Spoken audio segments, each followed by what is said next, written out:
Warning, anime out of context has strong language, spoilers, stupidly wrong ideas, and general silliness. Neither of our hosts are professionals and do not take their opinions as such. Listen at your own discretion, and enjoy.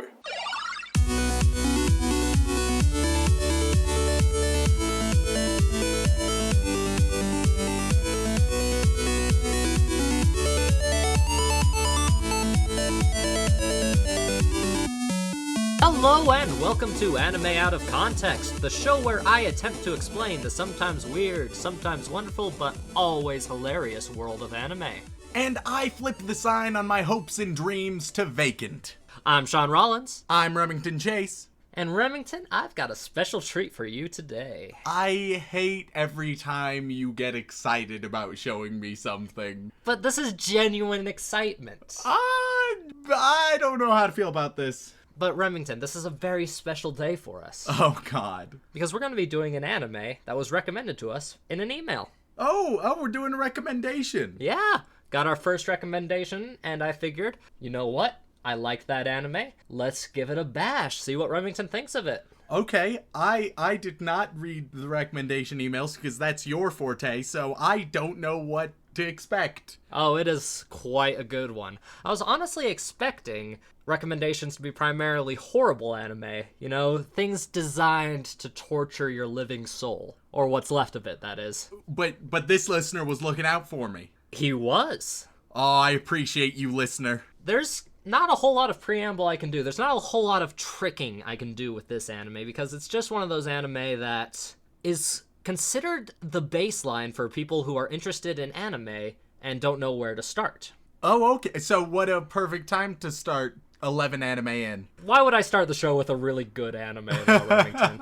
I'm finally getting a gateway anime in. Exactly. I'm showing you this anime because, one, it was recommended, and two, it's a really good anime, and it sets a really good baseline for people who want to learn a little bit more about anime and see what it's kind of like, while still having some westernized themes in it. Okay. Now, thank you very much, Andrew, for recommending this anime to us. Especially if it's good, Andrew. But if in part 2 I end up hating this, Andrew, you're to blame. It will be your fault, Andrew, but don't worry, I think you'll like it at least more than most of the stuff I've shown. We'll see about that. Because today, Remington, we're going to be talking about the anime called Cowboy Bebop. I've heard of it. You've heard of it? What do you know about Cowboy Bebop? Nothing at all. I've seen its name a lot, and I've seen its name a lot all around for years, but I know absolutely nothing about it. Like, I don't even know the art style, like, any visuals from it. I've never seen an image from it. I just know the name. It's amazing that you know the name, but have never seen any symbols or anything from it. Yeah. Well, like I said, it is a large majority of people's gateway anime.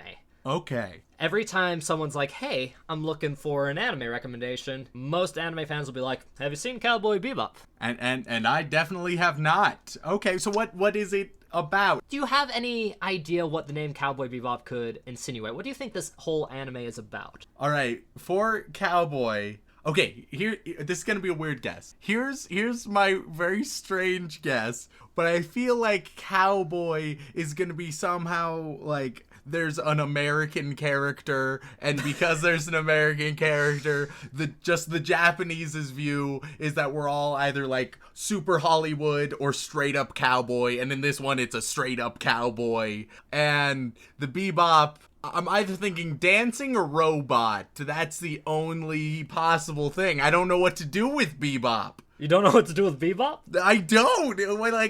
Does it mean anything? I think it's a music genre, if I'm not mistaken. Okay, so it is music. Okay, see, I was on the right track. I'm nailing this. Except for the part where you completely guessed incorrectly. But if it's cowboy and it's music, how could I have been wrong? The thing is, this anime does have a heavy focus on music. Okay, is it gonna be like dance battles? No. Damn. I would watch that anime. It almost certainly exists. Oh, somewhere. I'll keep an eye out for that one. But no, Cowboy Bebop is actually best what you would call a space opera. A space opera? Do you know what a space opera is? Hear me out, Shaun. It's an opera in space. Perfect. Except, no singing.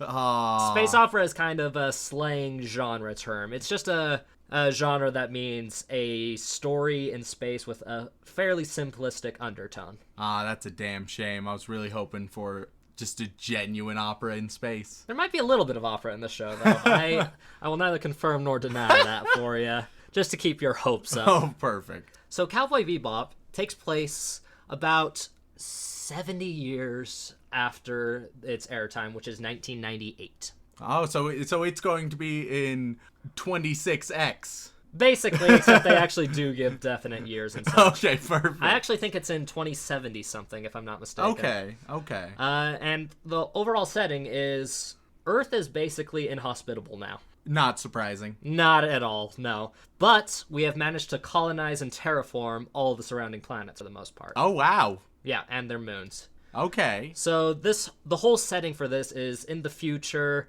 but not like your clean, amazing future. It's like a grungy, urban, heavy type of metal future. It's like the Earth of Wall-E. Yes. Perfect. Yes. Wall-E is my favorite anime. Mine too.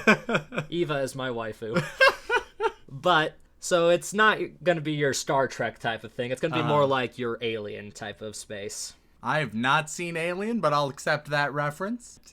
We really need to start a podcast where I just show you movies. Yeah, we're immersing myself into anime, but I've yet to even immerse myself into Western cinematic culture enough. We'll fix that eventually. So, very kind of straightforward, kind of dark undertoned society that you're living on. You've got spaceships that can travel quickly between planets using hypergates. Are you familiar with hypergates in sci-fi? I am. I'm aware of those. Yeah. You're bending space and time to just whoop right through. Exactly. As opposed to having a light speed drive in your ship itself, you have actual gates that are set up at predetermined locations to go through. Yeah. I always found that to be a very interesting way of getting around in sci-fi, and it works really well for this. And Cowboy Bebop is about this crew of bounty hunters. Okay, so is it called... Okay, for Cowboy, that half of things, is it just because they're bounty hunters, because they're exploring space, the new frontier, etc., etc., so therefore they're like cowboys in that adventurous, free spirit, renegade sense? Basically. So what we're dealing with right now is basically the Wild Wild West, but in space. Okay. Because while there is government and control on all these colonies, there are so many colonies and they're so far apart that crime is kind of running rampant. There's a lot of areas that aren't policed, and then the government and law enforcement have to rely on bounty hunters to, get some of these excess criminals, offering rewards and things like that. Okay, so that's stereotypical wanted poster. Mm-hmm. Except all wanted posters have to be completed by bringing in the person of interest alive. Oh, okay. Or else you don't get the payout. They have to be alive. They have to be alive. That's their way of keeping, order and things. Because if they're dead, that's just more crime. You're just having a bunch of dudes running around killing people for money. And you don't want that. I mean, but they're killing bad people for money. True. But at the same time, killing begets killing. Didn't Batman teach you that? I also haven't seen Batman. Oh, for crying out loud. Most of my content is based on cinematic or movie references. Nah, I only watch trash. That's exclusively, but that's why I'm here with this podcast, so it works out. Just because all anime is trash doesn't mean it's bad. Alright, so you have the Wild West with some weird, but I'll accept it, morals and rules. Yeah, it's the group of these bounty hunters on their ship known as the Bebop. Oh, so it's just called the Bebop. Yep. Is it called Bebop for any reason, or is it just... That's just what it's called. All right, cool. The entire series, it goes through their adventures of their bounty hunts, and each episode is a different bounty. Okay, so it's just nice, very episodic style. It is very episodic. There is an overarching story, but it's one of those things that is not the point of the show. Okay. It's one of those things where it's sprinkled here and there in different episodes, so you kind of get an idea of what's going on. But you watch the show to see the characters and their individual situations and see how they interact. Okay, we've seen that work well for me with Umaru-chan and work very poorly for me in Fist of the North Star. So we have one on each side. Mm-hmm. Let's see how I enjoy this style a third time. It'll be really good, I'm sure. Because each episode has an individual bounty in it, it's kind kind of like each episode is like a short Western movie with some noir elements thrown in. I do like noir elements. Yes, not many, but just a few undertones here and there, and you'll be able to tell that just by the way they tell the story. Okay. They tell the story through a lot of broad visuals and interesting soundtracks with some, very short quips here and there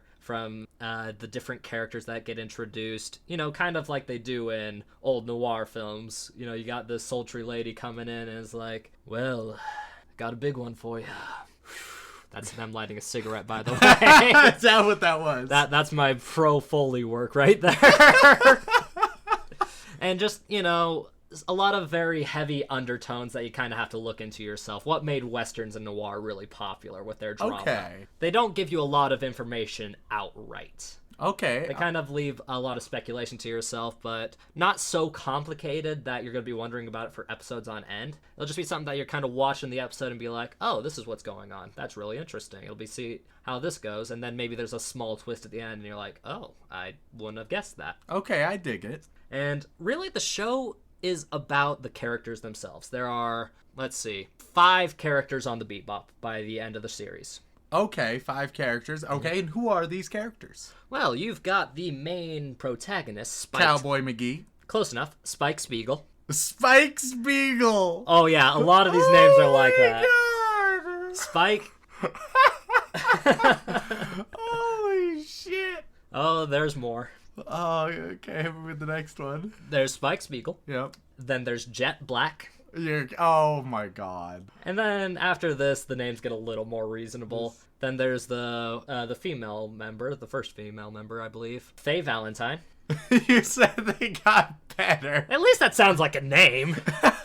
It's better than Jet or Spike. These are all the most melodramatic names I have ever heard in my life. It's a fairly melodramatic show, and I love that fact. And the 4th member of the crew is Edward, and their name is quite complicated. Okay, it's very complicated. Because it's not like a simple 1-2 name like the other ones. It's not a Jet Black or a Faye Valentine. Oh no, it's even more melodramatic. No, their full name is Edward Wong Hao Pepelu Trevusky IV. What the fuck? I'm not gonna repeat that.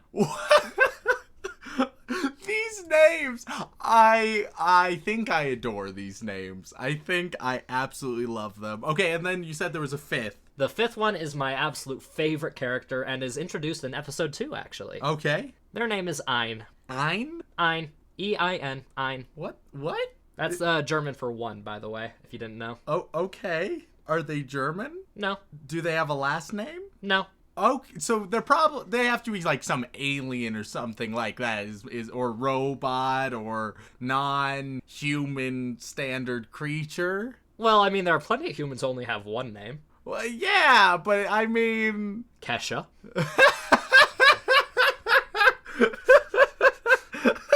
The go-to example for a single name. Prince. Oh my god. My one name music artist is a little limited. Yeah, there you go. Cher, we're nailing it. Yeah, exactly. See, there's loads of them. So why is there such a problem with Ein? Okay, I'll let Ein pass, but I'm super suspicious about Ein. I think something's up with Ein. Ein is my absolute favorite character, and one of my favorite characters in all of anime, if I'm honest. Oh, wow. Oh, yeah. Okay. And a lot of people will agree with me on this. Oh, that's it. Okay, interesting. And I can guarantee that Ein is going to be your favorite character. What I take from that is that Ein is adorable, and because I am Moe Trash... I think what you're trying to indicate is that I'm going to love Ein because they're presumably adorable. I don't know if that's accurate, but that's going to be my guess. A little more into their characters, I suppose it would be interesting to kind of tell you about, because like I said, not a whole lot of overarching story. There is one, but it's about the characters' individual pasts. Okay. Because that's where this show is really interesting, is the fact that it is a show set in the far future, a far grim, dark future, but the show is mostly about the characters' pasts. So it's that kind of controversy and converse dynamic that makes it really interesting. Because so it's just like how we all got here. Here's my disturbing past. What about your disturbing past? Basically, but they very rarely blatantly tell you these things. Okay. They'll give you hints and tidbits throughout each episode, just kind of overarching. Sometimes they'll have a whole episode that's dedicated to their kind of individual stories. But you'll never get the whole story from an episode. And that's kind of what makes this anime really good. Okay, I is like that. There's quite a lot to read into, but at the same time frustrating because you'll never get the full story. Okay.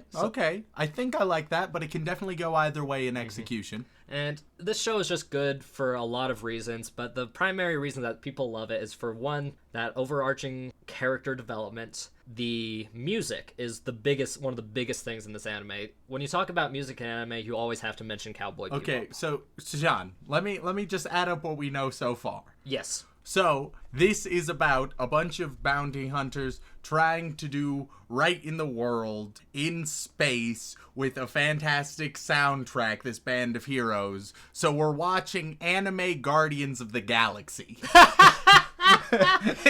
Is that correct? I mean, less superpowers. But there's one thing you're slightly off about. They're not exactly doing this to be good. Oh, okay. They're kind of doing this because they're piss poor broke and they need money. I mean, whatever works. That resonates with me. Yeah, because a lot of these characters aren't exactly good people. Oh, okay. I mean, they do Even better. They do have some morals, but the real thing about this anime is, in its episodic nature, they always get a bounty. They go on this adventure, this big adventure, to get this bounty, and then for some reason or another, they lose all the money in the end. Oh. So like, is it from their own doing, or do they... sometimes not. So, like, sometimes they get robbed, sometimes they just get way too much to drink in the super space bar. Basically, they're the most unlucky bounty hunters on the face of the planet. Okay. Or planets, as it were. Yeah. And that's what makes it really entertaining, because you're thinking to yourself, okay, there's no way they can lose the money this time. Oh, wait. That just happened. Why did that just happen? Come on, can't you give these guys a break? Haven't they been through enough? So to make yet another comparison, which I've been making a lot of today, but I think it's apt. So this is like Ed, Edd n Eddy and the Jawbreakers. I'm really on fire with these comparisons, if you couldn't tell, Shaun. Jesus. But tell me I'm wrong on any of them. I feel like I'm nailing it. You're wrong on a deep emotional level, Remington. Because these characters actually have depth to them. Hey, Ed, Edd n Eddy is a fucking great show, you son of a bitch. Yeah, with the depth of a paddling pool. Andrew, I would like you to write in about your thoughts on Ed, Edd n Eddy, unless you don't like Ed, Edd n Eddy, and then don't write in at all. But if you... Andrew, back me up here. We're doing your episode. Tell Shaun that it's just like Ed, Edd n Eddy. That's all I want you to say in the email. No one will ever do that. Anybody else, if they want to send emails as well, that would be fantastic. I don't believe you sometimes, Remington. And before we get into it, I do want to talk a bit more about the music, because as you understand, bebop is like a genre of music, or a subgenre. Yeah. And all the episodes are titled after songs. Oh, okay. Mm-hmm.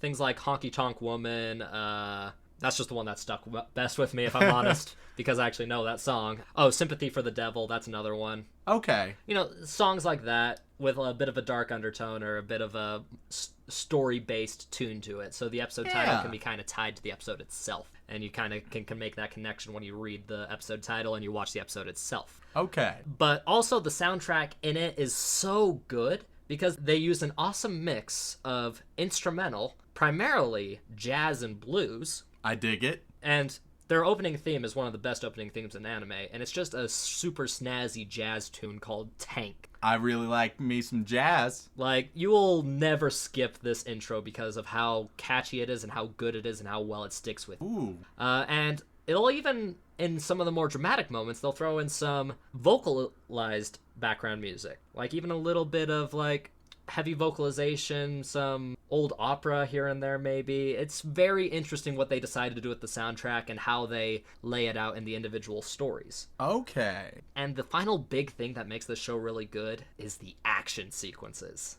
Do we actually get good action sequences? We get some of the best action sequences in anime. They are well choreographed, well thought out, well animated, and they actually feel like they have impact. Because I'll be honest, we haven't seen a lot of great action sequences in the anime we've done so far. Like, off the top of my head, Madoka Magica had some really good ones, but that's one of the few anime that's had any decent action sequences. And this one is one of the ones that has some of the best. Ooh, alright. Just based purely on the fact that it's mostly a lot of straightforward fistfights with a few gunfights thrown in. There are no lasers or anything like that. Don't get ridiculous. Don't be ridiculous. Lasers in the future, that's a preposterous thought. Exactly. We got old-fashioned guns and bullets. Sometimes swords. Of course, you gotta have swords. And sometimes body-enhancing drugs. What? Nah, you'll get into that later. Pardon me? Oh, you'll understand. Like, they do take quite a few liberties with some of their sci-fi elements, which is perfectly fine, because really, the more creativity and interesting things you add into a world, the better the world is. See, it's a very rare case when not only are you describing an anime to me, but you're really hyping up nearly everything about it. I feel like I'm barely doing it justice, honestly, because I don't know if you know this, Remington, but back in the olden times, back in the early 2000s, it was kind of hard being an anime fan. We didn't have these fancy streaming services like Netflix or Crunchyroll. I've watched Doraemon. I know the struggles of the otaku.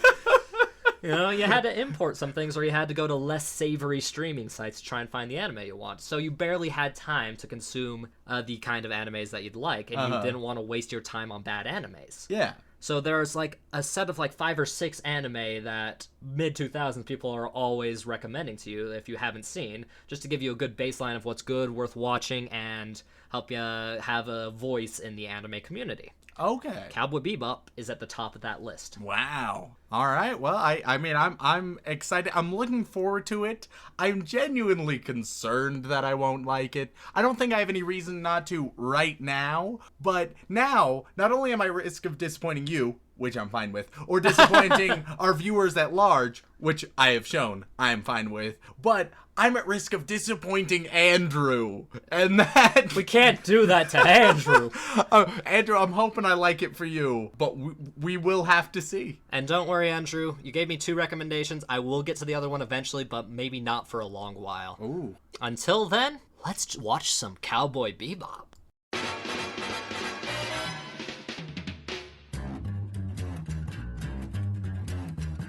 I think it's time to blow this scene. Get everybody in the stuff together. Okay, 3, 2, 1, let's jam. Ladies and gentlemen, we are back. We have just gotten back from watching a couple episodes of the esteemed Cowboy Bebop, 3 to be exact. Now I know you're thinking, that's so few. Why did you only show them that many? Because I honestly had a feeling that just with those 3 episodes would be all you needed to have a good idea of what Cowboy Bebop is like, and to show you where all the quality lies within. And by that, he means we sort of ran out of time because we have lives outside of the podcast that complicate things. Shh. You're ruining the magic, Remington. But nonetheless, we got to our minimum of 3. And more or less, this is kind of a first look series. Until the day we decide to go back to an anime that we've already covered, which... I don't want to return to any anime. Oh, don't be such a baby. Everyone's already heard my opinions. They don't need to hear me in pain again over the same old shit. But it's one thing to take a bite of a sandwich and be like, okay, that's pretty good. But then to completely finish the sandwich and then decide how you feel afterwards. I don't know about that. Look, you're a big fan of the sandwich analogy. I feel like it applies here. Anyway, back to Cowboy Bebop. So, Remington, Cowboy Bebop. I've hyped it up. I've told you all of the good things about it, why everybody loves it. I want to know what you think of these first 3 episodes. All right, so yet again, I have quite a few thoughts, and I've decided how I feel about it. And not everyone is going to like how I feel about it, though I do not feel badly about it. Oh, good. I mean, last time we had this kind of discussion, I feared for my life. Yeah, I just want to get that out of the way, that put away your pitchforks, though you may disagree with me on a few things. Okay, well, this'll be a slog, I'm sure. All right, Remington, what are your first thoughts then? What would you like to talk about first? First of all, I want to say that I think that Cowboy Bebop is a good show. I want to get that right out of the way Oh, first. thank God. I think it's a good show. For those 3 episodes, it was strongly stylized. The characters had personality. You could tell where it was going. It was cohesive. It's a well put together show. Oh, thank God. Now, to delve into some more specifics, I think that it does have a few problems, but ultimately, where I would classify this in the end, in the long run, is that I like it, but I don't love it. If it was on in the background, that would be fine, but I don't think I would actively go and search out more Cowboy Bebop. Okay, I'm calling that a positive review. That's a positive review, guys. Did you hear that? Remington likes it a bit. I think it would go on the, like, positive end of the spectrum. Like, I think I would probably give it, like, a 6 or a 6.5, where 5 is completely neutral. Like, I think I would put it around where I put Umaru-chan. Maybe one peg below Umaru-chan for me personally. Oh, God. Every time you compare a good show and put it below fucking Umaru-chan, a little part of me dies. Do you understand this? Umaru-chan is a good show.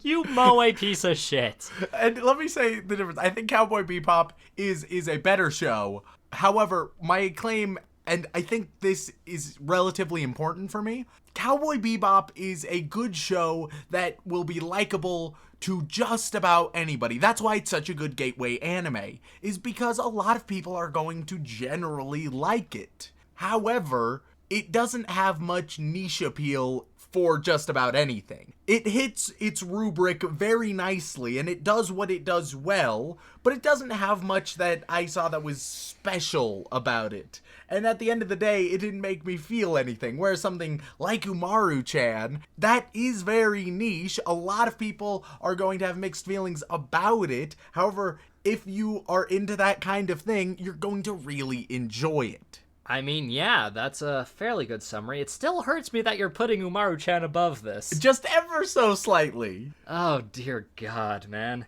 Okay, did you have anything more specific about it that really caught your attention then? I would say, on the negative side of things, I thought the pacing was a little bit off. In that, I felt like it was going both too fast and too slow. For those first 3 episodes, I feel like they didn't give enough time to a lot of the major events. Each individual story arc per episode, I felt like it ended so quickly. Thus, just being a limitation of course, the medium and only being given 20 some odd minutes to do so. But nonetheless, it did feel like none of the stories in the first 3 episodes were given the proper amount of time I would have liked to see. Whereas at the same time, it felt like there was a good amount of filler in each episode that I could have done without, that almost bored me at times. Yeah, the thing about Cowboy Bebop is it has a lot of, I suppose you could call it dead space, but at the same time, that space is filled with the world surrounding. Not a lot happens in some scenes, but at the same time, you get a feel of what the characters are going through and what the world they are in is like at the time. It's a very visual show, I feel. And I totally understand that, but I would have liked to see it done more in the way of, say, Black Mirror does a great example of this, where every single little detail builds the story, builds the characters, does so in an interesting way, where even the dead space is intriguing. What it also does that I thought Cowboy Bebop lacked is originality in a lot of ways. Cowboy Bebop, it's interesting, but at the end of the day, it seems like it's a lot of different archetypes mashed into one in a nice way. But once you start watching the anime, you have a really good idea of what you were going to get. There weren't any surprises in the first 3 episodes, and I'm sure that, of course, as with any show, there are going to be surprises down the line, but ultimately, that doesn't seem like it's going to be their bread and butter. They're going to be relatively, not per se predictable, but not wildly unpredictable. It's true for a lot of the episodes. Because this is an episodic series and most of the events are concise into the individual episodes, the only continuity of this show is with the main characters and their relationships and what we learn about their pasts. Because I mentioned in the first half that this is a futuristic anime all about the past. And if you pay attention to each individual episode, you'll see all kinds of little subtle hints focusing on characters' pasts, what they're going to be doing in the future, based on what they've done in the past. Their past debts, for example, that's a big theme. And just the lives they've lived before now. And most of the enjoyment from the show is actually learning about these individual characters and why they want to leave their past behind, or rather why they want to learn from their pasts. And I would say the characters, at least the ones that we've met so far, they've done a really good job of establishing these characters, even the side characters, like all of the people that are being hunted by the bounty hunters. I thought they did a really good job of quickly establishing who they were, the type of person that we can expect, and they didn't do so perfectly. I would have liked to see some more depth in some of the villains, but that being said, I understand, with especially it being episodic, these being very, very expendable characters, that you're not going to spend too much time crafting them, but I would have liked to see it a little bit more.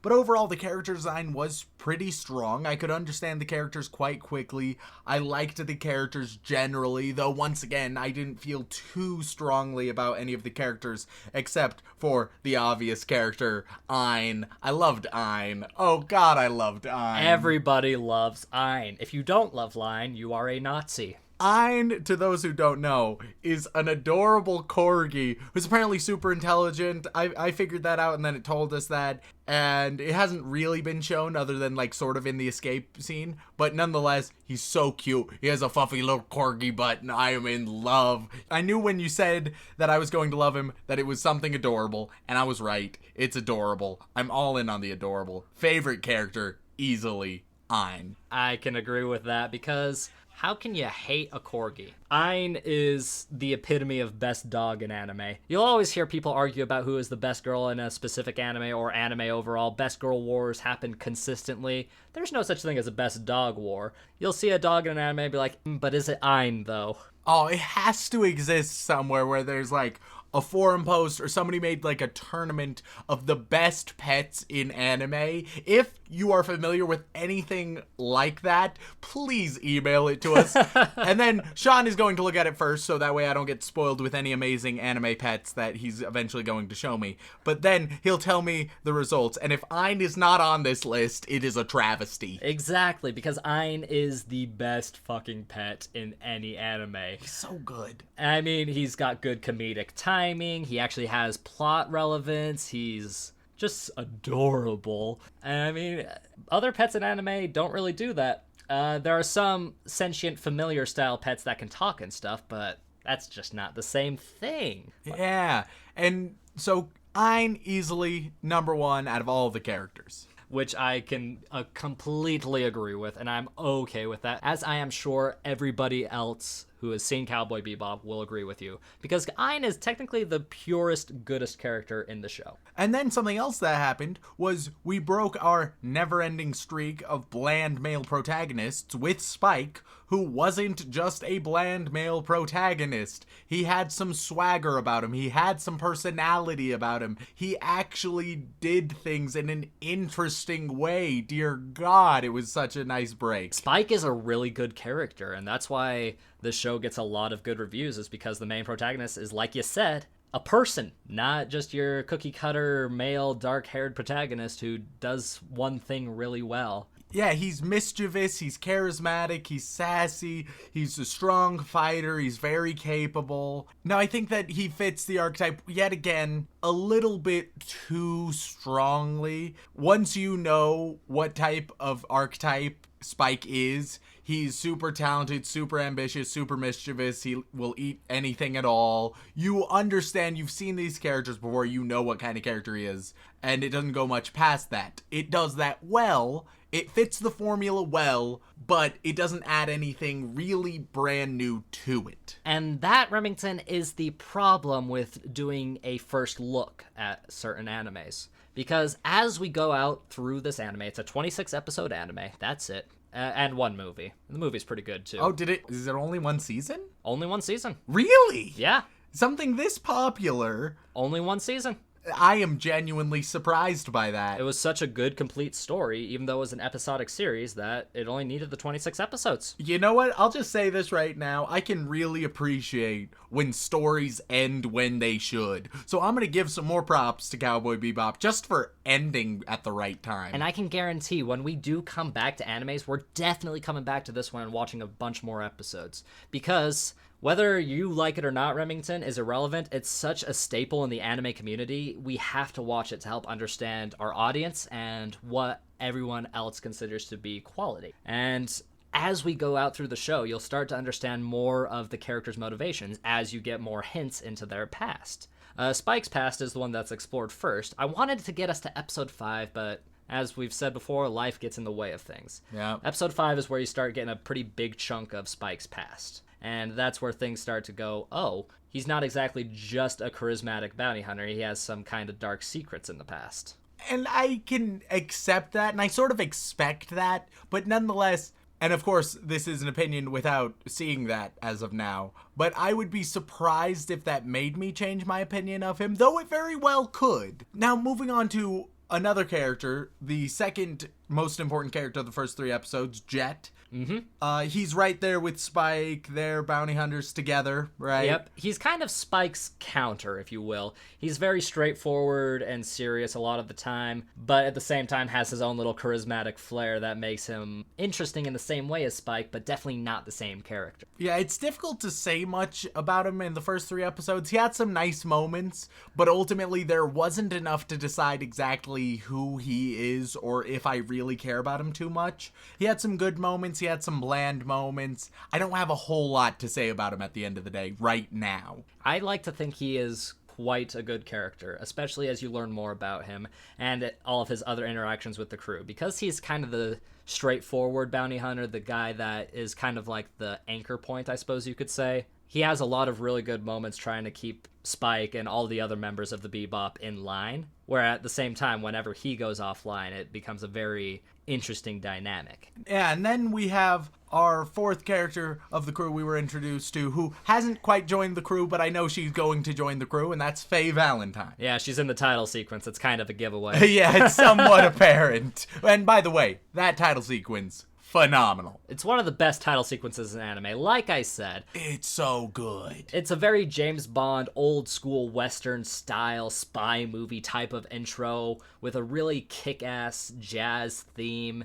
I'm giving the show a 6 to 6.5. I'm giving that intro a straight 9.5. It is so good. Right? And that's what's really good about the show, is the music in general. And we can talk more about that in a second. Of course, but right now, talking about Faye, she was my second favorite character, but that's largely because I always really enjoy a femme fatale type character who's in control, who's manipulative, and also the whole gambling and cheating themes. Those are very close to my heart, so of course I'm going to adore those. I mean, Rem, you're kind of a femme fatale as is. What can I say? I try. You just got a little too much of a little something something that'll prevent you from the femme part. But yeah, I really enjoyed her as a character. I think she adds an interesting dynamic. And I would say that the dynamics between all the characters is starting to shape up to be an interesting one. So that definitely is a positive. Yeah, because aren't you glad that the characters aren't immediately enamored with each other? They have their problems with each other,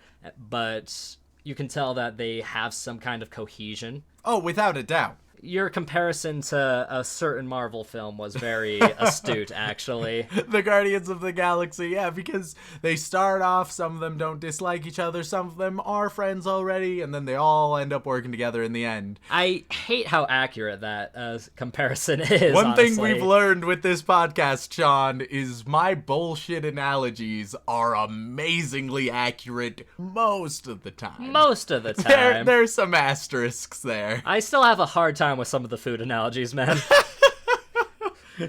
Well, continuing on, one of the things that I was undecided on were a lot of the little touches that Cowboy Bebop had. One in particular, they have a bounty hunter channel, right? They have a bounty hunter channel for all the bounty hunters and all their bounty hunter news. And I really liked the idea and the flair behind it.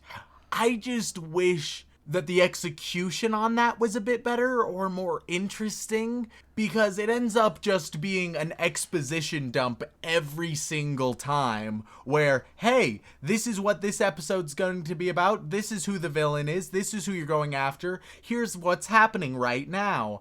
And it was such an exposition dump every single episode that I really wish they could have explored that in a different way. I'll tell you right now, not every episode will have that show. The first episode didn't, and a bunch of the other episodes after don't. They will go back to it back and forth here and there. But nonetheless, the first episode, along with those following, also had moments separate from that, which were complete exposition dumps as well. Hey, here's what's happening, here's what's going to happen, here's who you are, here's who I am. And it was weird because Cowboy Bebop, it would have some great moments of very subtle foreshadowing, very subtle intrigue, when Spike talks about how he's been killed by a woman before, and you're wondering, well, how could he have been killed before? He's standing right there, right? And so that's really interesting. But at the same time, it will also beat you over the head with very obvious facts in the most telling, not showing way possible so often. And the fact that it can go back and forth, I really wish they just stuck to the showing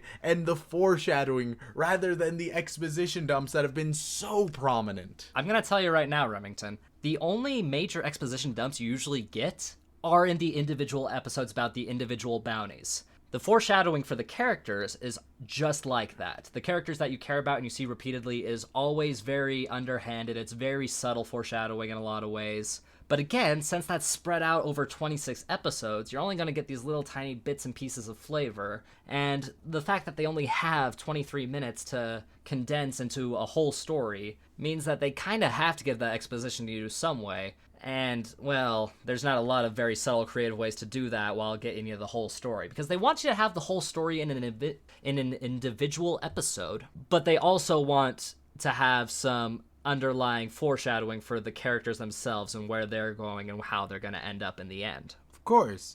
One quick question, Shaun, about this world with all of these characters. So we have Spike and Jet, who are bounty hunters, and they're also struggling for money desperately, to the point where sometimes they struggle to afford even food, right? Aren't there easier jobs out there to make money than bounty hunting? Yes, but if you're really good at something, Remington, you gotta stick with it. And plus, it's quick money, and to them, it seems like a fairly straightforward, easy gig. The problem is they are good at their jobs. They just have the worst luck in the entire galaxy. So why don't you go and do something more stable where you're less inclined to have bad luck with a bunch of crazy people around you at every time? Do you think these misfits could get a real job somewhere and be happy with it? There was a fortune teller that's Bird would tell you about your life. I think there's a path for anybody. And their path happens to be on the Bebop, showing us a great anime.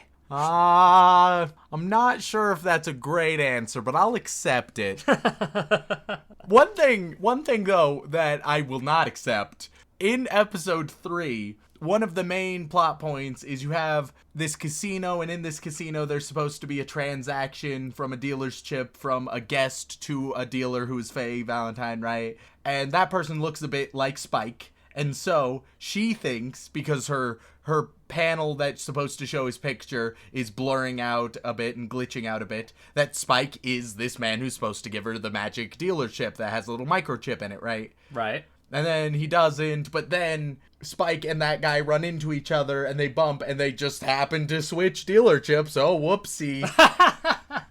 That was the stupidest thing I've seen in a real long time. That was just a series of unrealistic events that just add up to, wait, and then this happens because it just does. Well, it kind of plays into the theme of luck overall, because that's a big factor of this series. Now, you cannot say, oh no, you see, luck is a big factor in the entire series. So when crazy, unrealistic things happen just because they're really convenient to plot, you can't blame them for it. That's not them not being creative. That's not them not creating a well-driven story that is self-sustaining. That's just the major theme of luck. You can't do that. I ain't gonna allow that. This is an example of something Cowboy Bebop did wrong, and it's gonna be real hard to talk me out of that. Well, I mean, haven't you seen plenty of other films and TV where the same thing happens? You know, Velma running into Johnny Bravo and them switching their glasses by mistake. Haven't you seen that? Yes, and the only time that is done well is if it's done in complete slapstick or parody. Every time it's done seriously, it is bad. Well, I mean, it could happen. It could. Anything could. But that doesn't mean that it's okay when it just happens to happen in an anime or in any show where all actions are supposed to make sense. Makes a little sense. In a casino, a lot of strange things happen in a casino. Oh, yeah, there you go. Ultimately, at the end of the day, though, it's just a bunch of little things that prevent me from loving Cowboy Bebop. I think that it's a pretty good anime, and if somebody were to say, I'm watching Cowboy Bebop, want to sit down with me and watch it, I'd pick up the popcorn, and I'd enjoy for a little while. Or if it was on in the background as I'm doing something else, great. But at the end of the day, it's not going to be something that I'm going to search for because it didn't capture me the way like other certain animes have. It hasn't captured me or captured my intrigue or made me charmed in any large part. So you're saying it kind of fails the first 3 episode rule that we tend to stand by here in the anime community. It definitely does for me. I think that maybe eventually it'll reach that point where it's super captivating, but that isn't in the first 3 episodes, and potential is there, so I wouldn't be surprised if it becomes super engrossing, engaging, and everything else.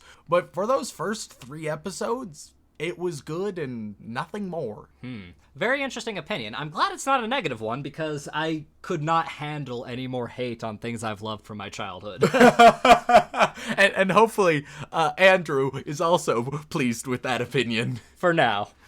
For now. Because we will come back to this one, Remington, eventually, because I want you to finish a lot of these animes that we go through. As well as whatever else Andrew recommended to you, without telling me or even our fans what other anime Andrew recommended. Do you think I'll like that one? Not as much as Cowboy Bebop. Just knowing you. That feels like it's probably a no. All right, Andrew, I don't know what other anime you recommended, but when we get to it, I'm probably not gonna like it. You might like it. You might like it. It's very character-centric as well, but it's a different animal, let's just say. And honestly, aside from talking about the visuals and the soundtrack, which are fantastic. Yeah, I think everyone can agree, especially the soundtrack. The visuals were pretty good. I didn't think there were anything special yet again, but probably like a 7 or an 8 out of 10. The soundtrack, so good. I loved the jazz especially. We do not see that enough. So well done. Mm-hmm. And overall, it's a really good anime, and there won't be very many negative opinions around. The only time you'll ever see a negative opinion for Cowboy Bebop are naysayers and the people that are super against liking things. You know the people I'm talking about, Remington. You got contrarians or hipsters, basically. Basically. Is there a specific...